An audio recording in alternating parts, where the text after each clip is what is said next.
is Banks. He is our fur baby. He is a 3-year-old Maltese poodle, and he's chill right now, but it's deceitful. You're watching Homeworthy, where we believe every home has a story. Like and subscribe for more. Hi, I'm Anna Page. Welcome to my Park Avenue apartment. I'm a full-time influencer and content creator. I have lived in New York for 2 years and we just moved to the Upper East Side. My husband and I are originally from Atlanta, and when we had been married for over 5 years, we were trying to figure out what was next for us, and New York had always been a pipe dream. We didn't have kids, so we figured it was the time to try to make the move, so we hustled for about a year to try and make it happen, and eventually did. This apartment was a gym that we found kind of in the middle of COVID, and we instantly saw it, and our lease wasn't up for 2 more months, which was very stressful and my mistake for looking at apartments when I couldn't move immediately.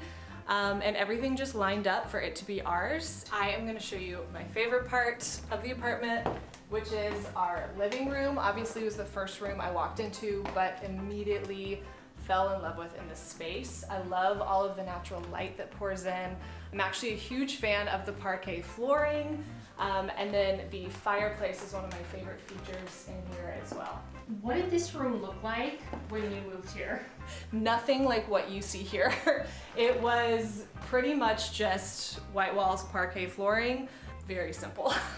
The apartment is over 100 years old, so I wanted to really incorporate a lot of that charm and detail into the design of it and play off a lot of those features. When I was incorporating everything, I love the traditional sense of it all, but adding some modern touches is my favorite thing. We knew that the building had original wall molding, so I wanted to add that back into the apartment. We found a renter-friendly version of it that we were able to do, and it's basically made out of a polyurethane, so it's really, really lightweight.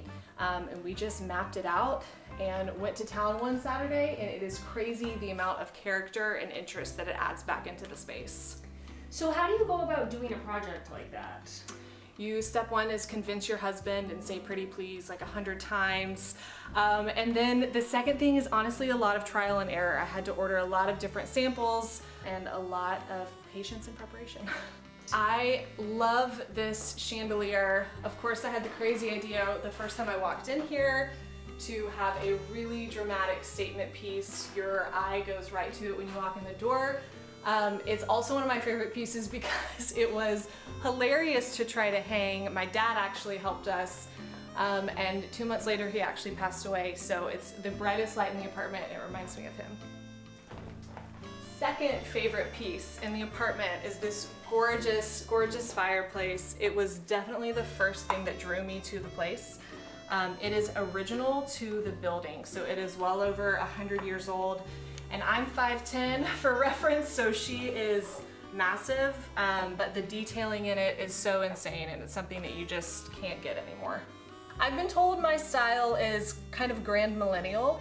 I love traditional pieces. I think they remind me of when I was young. They remind me of what my grandmother's house looked like, such classic pieces.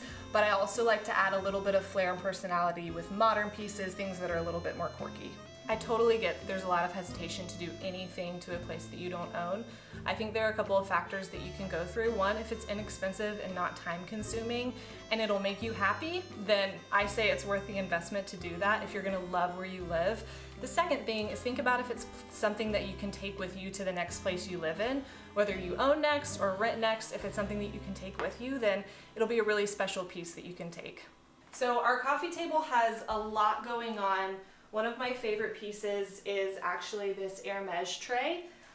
So I'm an influencer, and the first paid collaboration I had, the owner of that brand actually gifted me this tray right when I moved to New York, and it's one of my favorite pieces. Another cool piece is this magnifying glass that I found at an antique store down in the West Village. Unfortunately, my dog thinks that it's one of his toys, but we're working on it.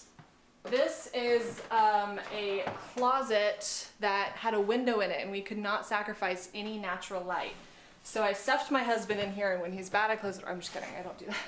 But we did put his desk in here. We figured it would be better sitting here and looking out a window than against a wall. and he loves it. We are gonna go into one of my favorite places, which is our kitchen, also this little dining nook. And what did this room look like before you got your hands on it? So it was white walls. Is another element I really wanted to add, was just that it would feel cozy and dark and moody. The floors were actually gray, dark gray tile. And if I do say so myself, I think we transformed it. So this flooring is actually a peel and stick tile that I found off Etsy, and it's insanely durable.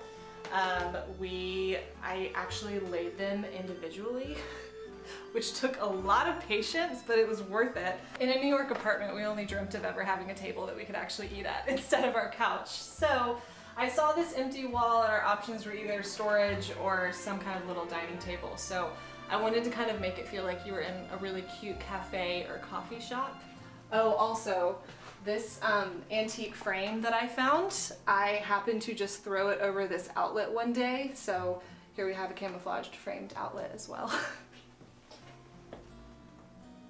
We have kind of a galley style kitchen. I wanted to add a little bit more counter space and also do a really cute coffee bar. So we found this standalone kitchen island. We've got baskets for storage underneath, and then we made a whole little coffee bar setup right here. And this is where I come alive every morning. We are in our main bedroom. One of my favorite things is actually this piece that is above our bed. I found at a flea market in Chelsea. I had no idea what I wanted to do above our bed. And the guy was selling it for like $35, $40, I think. So I grabbed it and didn't ask any questions and just hauled it in an Uber home and never looked back. This is where I work every day. This is my desk. This vanity I actually found on Facebook Marketplace for $50, which is insane. Unfortunately, I was new to Facebook Marketplace at that point, didn't think to ask how many, what floor they lived on, and so we ended up carrying it back down, I think 6 flights of stairs. So we learned our lesson really quickly, but we got it home and it was well worth it because it's such a beautiful piece. I love it so much. This is another secret you're gonna have to keep between me and you, but we had to add these risers to just the right side of this dresser because when we initially put this in here, it was so slanted that we couldn't even put stuff on it without it sliding off, because that's what you get in a 100-year-old building. It just comes with the territory, I guess.